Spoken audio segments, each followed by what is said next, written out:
Hi hello नमस्कार. स्वागत करते मी आपल्या नवीन ब्लॉगमध्ये.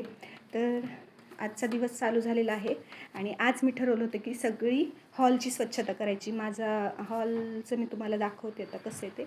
आत्ता बिफोर आणि आफ्टर हे मी दोन्ही दाखवणार आहे. तर आजचा ब्लॉग हा सुद्धा क्लिनिंगचा ब्लॉग असणार आहे. तर मी ना 5 वर्षापूर्वी माझ्या या घराचं रिनोव्हेशन केलं होतं, म्हणजे फर्निचर केलं होतं. तर त्यावेळेस मी हॉलमध्ये ना एक टी व्ही युनिट बनवून घेतलं होतं फक्त, आणि सोफा मी विकतच आणला होता का तर मला सोफा ना मूवेबल पाहिजे होता. कारण महालक्ष्म्या वगैरे आम्ही ना ह्याच्यामध्ये बसवतो, हॉलमध्ये बसवतो. तर त्यावेळेस गणपती किंवा महालक्ष्म्या गौरी गणपतीसाठी ती जागा मोकळी पाहिजे म्हणून ना मला मूवेबल सोफा हवा होता. म्हणून मी त्या इंटेरियर डिझायनरकडून सोफा करून घेतला नव्हता, कारण तर मूव करता यावा. तर त्याचे जसे काही फायदे आहेत ना, स्पेस अवेलेबल होते, तसे तोटे पण आहेत. तर फायदे तुम्हाला सांगितले की सोफा मूव्ह करता येतो. फॅन लावते 2 मिनिट. हां, अरे तर सोफा मूव्ह करता येतो, पण मूवेबल सोफा असला ना त्याचे जसे प्रोज आहेत, जागा कधी पण आपल्याला अवेलेबल होऊ शकते. तसे मी आता बसते, तसे कॉन्स पण आहेत की सोफा जर मूवेबल केला तर बघा त्याची हालत काय होते खालच्या फरशीची. तर हे बघा, हे जिथे जिथे सोफा ठेवला आहे ना तेवढ्याच जागेच्या इथे धूळ. आता मी रोज फरशी पुसून घेते ना तर ती जागा स्वच्छ दिसते, आणि ही जागा जसं आपली स्किन टॅन होते ना त्याप्रमाणे फरशी पण टॅन झालेली आहे. तर सगळी धूळ बघा, ज्या ठिकाणी सोफा आहे ना, आता हे पण काळं, जिथे सोफा आहे ना त्याच ठिकाणी फक्त काळं झाले दिसते का हे. आणि इथे पण बघा, दोन्हीतला फरक तुम्हाला दिसून येत असेल. तर मी आता स्वच्छ झाडून घेतलं. तर आता मला हे सगळं स्वच्छ करायचं आहे. आणि काय होतं, आदित्यची खेळणी पण खूप असते ना, कार वगैरे, त्या सगळ्या ह्या सोफ्याच्या खाली जाऊन बसतात. तर तो एक तोटा आहे. तर हे असे 2 डिसॲडव्हान्टेजेस आहेत की मूवेबल सोफा घेतला तर. पण एक ॲडव्हान्टेज असं पण आहे की जर कुणी पाहुणे आले किंवा आपल्याला जागा अवेलेबल पाहिजे असेल तर आपल्याला जागा पण मिळून जाते. आपण सोफा कुठे पण हलवून दुसऱ्या रूममध्ये शिफ्ट करू शकतो. तर हे आहेत असे ॲडव्हान्टेजेस आणि डिसॲडव्हान्टेजेस. तर ज्यावेळेस आपण इंटेरियर करतो ना त्यावेळेस आपल्याला आपली म्हणजे रिक्वायरमेंट काय आहे, आपलं घर कसं आहे, आपली फॅमिली जर मोठी असेल. आता आमची जॉईंट फॅमिली आहे, तर माझ्याकडे सारखेच पाहुणे, सणवार वगैरे सगळं चालूच असतं सारखंच. त्यामुळे मग जागा 2 BHKमध्ये जागा पुरत नाही ना. त्यामुळे फर्निचर तर हवंच असतं, पण जागा पण हवी असते. तर मग त्यासाठी मी असं केलं होतं. तर तुम्हाला अजून एकदा दाखवते. आता हे सगळं घर मी स्वच्छ झाडून घेतलेलं आहे. आता मी सगळं काय करणार आहे, पुसून घेणार आहे एकदा सगळं स्वच्छ, आणि बिफोर आणि आफ्टर मी तुम्हाला दाखवणार आहे. तर आजचा ब्लॉग हा क्लिनिंगचा ब्लॉगच असणार आहे. तर मी मस्तपैकी गाणे लावून माझे कामं करते. तुम्हाला माहिती आहे मला 90sची गाणी खूप आवडतात. तर मी गाणी लावून माझा हा आजचा ब्लॉग मी शूट करत आहे. तर स्टे ट्यून. मी थोड्या वेळाने दाखवते बिफोर आणि after. Okay, stay tune in blog. तर आफ्टर बिफोर तर तुम्ही पाहिलंच होतं. आता आफ्टर हे असं आहे. आता मी फरशी पुसलेली आहे, इकडे गाणे चालू आहेत टी व्हीवरती. तर मी आता हे वाळल्यानंतर सोफा शिफ्ट करते आणि सगळं घर एकदा पुसून घेते, म्हणजे माझं क्लिनिंग होईल. मग मी नाश्ता करते, मला आदित्यला आणायला पण जायचं. आज खूप कामं राहिली आहेत माझे. तर फटाफट करूयात कामं. चला, मी आता सोफा शिफ्ट करते आणि मग भेटूया आपण. Okay, stay tune in blog. सगळं घर स्वच्छ झालेलं आहे. आता मी नाश्ता करते, कारण मला परत आदित्यला आणायला स्कूलमध्ये पण जायचं आहे. तर आज जेवायला काय केलं आहे, आज नाश्ता म्हणजे असंच आहे जेवण. भेंडीची भाजी, पोळी आणि फोडणीचा भात केला. तर ॲक्च्युली मी आता माझ्या 35 क्रॉस केले. मला प्रोटीन खायला पाहिजे दररोज, पण नाही होतच. म्हणजे घरच्या गृहिणीला किंवा घरच्या बाईला ना स्वतःचं डाएट करण्यासाठी एक तर कोणीतरी मोटिवेट करावं लागतं, नाही तर मागे लागावं लागतं, नाही तर होतच नाही. तर चला, मी हे करते, खाऊन घेते, त्याला आणायला जाते आदित्यला शाळेत. मग नंतर आपण भेटू.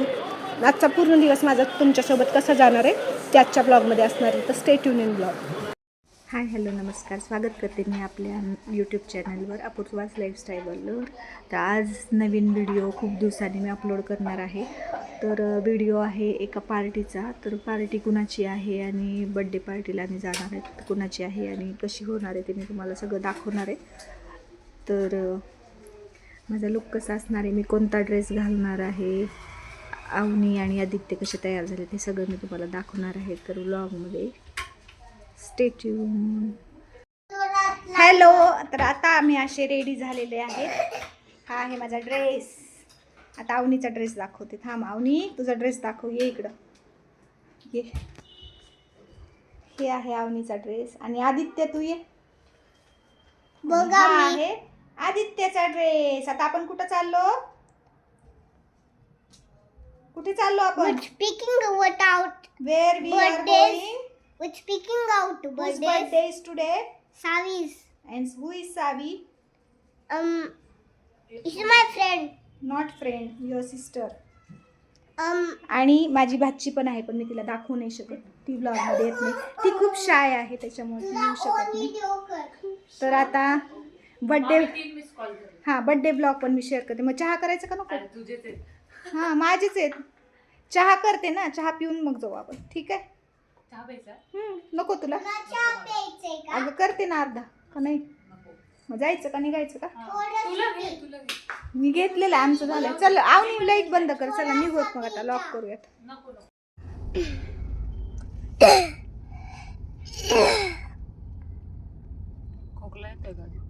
काय खोकला यायले मला. काय नाही.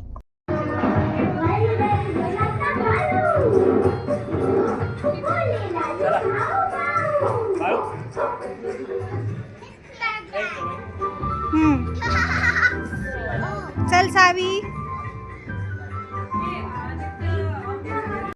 तर इथे पार्टी चालू झाली होती आणि अँकरिंग एक होते म्हणजे अँकर. तर त्यांनी खूप छान अँकरिंग केली. ते छोट्या छोट्या मुलांचे गेम्स ते घेत होते. फ्रीज अनफ्रीज डान्स म्हणजे ते इन्स्ट्रक्शन्स देत होते आणि मुलं त्याप्रमाणे करायचे असा गेम होता. गाणी लावले होते आणि गेम्स त्यांचे चालू होते. तर असं सगळं चालू होतं आणि त्याच्यानंतर म्हणजे मुलांचा गेम झाल्यानंतर ते त्यांच्या पॅरेंट्सचे पण गेम घेणार होते. तर त्याच्यानंतरच्या गेममध्ये मी पण सहभागी झाले होते पण त्याचा व्हिडिओ माझ्याकडे नाही आहे. त्याच्यामध्ये मी ॲक्च्युली म्हणजे मी जिंकले होते. आता हे पोरं जिंकले नाही आहेत दोघं पण, आदित्य आणि अवनी गेम्समध्ये, पण मी जिंकले होते. तर त्याचा व्हिडिओ नाही आहे सध्या माझ्याकडे पण असेल अवेलेबल तर नेक्स्ट ब्लॉगमध्ये किंवा त्याच्या पुढच्या ब्लॉगमध्ये मी ॲड करेल. तर ही बड्डे पार्टी होती माझ्या पुतणीची, म्हणजे माझी सख्खी पुतणी आहे. माझे दीर, माझी जाऊ आणि छोटी त्यांची मुलगी. ते सध्या US मध्ये असतात. तर ते इथे आले होते इंडियाच्या व्हिजिटसाठी. तर मग त्यांनी तिचा 5वा वाढदिवस, ॲक्च्युली तिचा 5वा वाढदिवस नंतर आहे पण तर त्यांनी ऑलरेडी आधीच म्हणजे सेलिब्रेट करून घेतला का तर त्यांना जायचं आहे ना वापस. तर मग तिथे असं काही सेलिब्रेशन वगैरे किंवा आपले माणसं भेटत नाहीत ना, मग तिथे त्यांना ते एकटं वाटतं. त्यामुळे कसं तिथे सगळं आयसोलेटच असतं ना, तर मग असं गॅदरिंग फॅमिली होत नाही. तर त्यामुळे त्यांनी इथे अरेंज केलं होतं. तर बघ आता हे मुलं असं डान्स करत आहेत आणि त्यांनी फ्रीज असं सांगितलं की ते आहे त्या अवस्थेमध्ये मुलं थांबत होती आणि मग ते फोटोग्राफ्स काढत होते. तर छान गेम्स अरेंज केले होते त्यांनी. इथे बघा अवनीचे बाबा पण म्हणजे ह्या गेममध्ये पार्टिसिपेट त्यांनी केलं होतं. आदित्य पण होता मध्येच, तर पण दोघे पण हारले. आणि हे होतं असं पासिंग द पास होतं. म्युझिक चालू होतं. म्युझिक बंद झालं की ज्याच्याकडे ती डिश असेल तो हारलं, म्हणजे त्यांनी बाहेर जायचं असं ते होतं. आणि या गेममध्ये बर्थडे गर्ल जी होती ती जिंकलेली होती. तर छान त्यांनी मुलांचे असे छोटे छोटे गेम्स 1 मिनिट गेम वगैरे असे त्यांनी अरेंज केलेले होते आणि त्याच्यानंतर पॅरेंट्सचे पण केले होते. आणि टोकन ऑफ एक गिफ्ट म्हणून त्यांनी सगळ्या मुलांना, जी मुलं जिंकली आहेत किंवा जी पण मुलं ज्यांनी चांगलं परफॉर्म केलं त्याच्यासाठी त्यांनी चॉकलेट ठेवले होते, म्हणजे दिले होते. त्याच्यानंतर एक वस्तू वगैरे गोळा करून आणायची, जी वस्तू सांगेल ती गोळा करून आणायची, असा पण एक गेम होता. त्याचं शूटिंग माझ्याकडे नाही आहे. हॅलो. तर कालची पार्टी खूप छान झाली. यायला आम्हाला खूप उशीर झाला जेवण वगैरे करून यायला. तर त्याच्यामुळे मी नंतरचा ब्लॉग काही तुमच्यासोबत शेअर नाही करू शकले. आल्यावर आम्ही लगेच झोपलो. तर आता सकाळचे वाजले आहेत 12:30. मला तावणीला सोडवायला जायचं आहे क्लासला. तिला एलिमेंटरी इंटरमिजिएटची एक्झाम द्यायची आहे ना, तर तिला ड्रॉइंगचा क्लास लावला आहे, तर मला तिला सोडवायला जायचं आहे. माझा स्वयंपाक वगैरे सगळा झाला आहे, नाश्ता झाला आहे, स्वयंपाक झाला आहे. आदित्यला खाऊ घातलं आहे. थोडंसं बरं वाटत नाही आहे आदित्यला, त्याच्यामुळे काल पार्टीमध्ये पण तो असा तसाच म्हणजे त्याचा मूड नव्हता. तर आजच्या पूर्ण दिवसाचं काय आहे तुम्हाला मी शेअर करेल रुटीन माझं. तर आता मी आदित्यला सोडवायला जाणार आहे आणि माझे मिस्टर गेले आहे डीमार्टला, त्यांना पाठवलं आहे किराणा आणण्यासाठी, कारण पूर्ण सगळा किराणा संपलेला आहे. तर उद्या मला एका जणांना जेवायला पण बोलवायचं आहे. तर त्याच्यासाठी मेनू वगैरे पण मी तुमच्यासोबत शेअर करेन की मी काय ठरवलेलं आहे आणि कसं कसं काय आहे. बरं नको जाऊ, आज संडे, आज सुट्टी असते स्कूलला. Today is Sunday. तर चला भेटू आपण. मी आता मुलीला सोडवायला जाते. बाय.